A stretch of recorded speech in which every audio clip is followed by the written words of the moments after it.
এখন কিন্তু কচুর সিজন, আর এই কচু আমাদের মাঠ থেকে একেবারে সাজে কচু তুলে আনা, একেবারে কচুগুলো থকথক করছে, সাথে আবার পুঁই শাকের ডুগা একেবারেই নকনক করছে, সেই সুন্দর কিন্তু।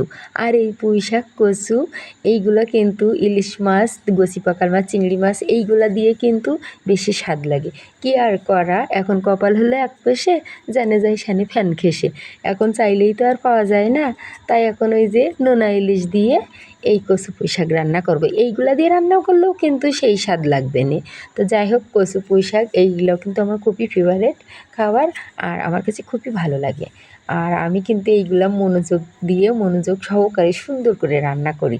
আর আমার এই কচু পুঁই শাক হলে তো আমি এক থাল ভাত একেবারে নিঃসন্দেহে মেরে দিই। তারপরে গোশ দিয়েও আমি অত ভাত খেতে পারি না। তা যাই হোক, আর এই কচু পুঁই শাক এর সাথে কিন্তু এই যে সর্ষে বাটা, এটা না দিলে কিন্তু মজবেই না। এই যে সর্ষে বাটা দিয়ে সুন্দর করে জাল করে নিলাম, নিয়ে এই যে সেই নোনা ইলিশ ছেড়ে দিলাম, এতে কিন্তু সেই বাসনা পারবে না, আর সেই স্বাদ লাগবে না খেতে। আমার আবার বউরা বলবে না, তোমার মুখে সবই স্বাদ লাগে, তা হ্যাঁ রে বউ, এরকম করে রান্না করে খাও।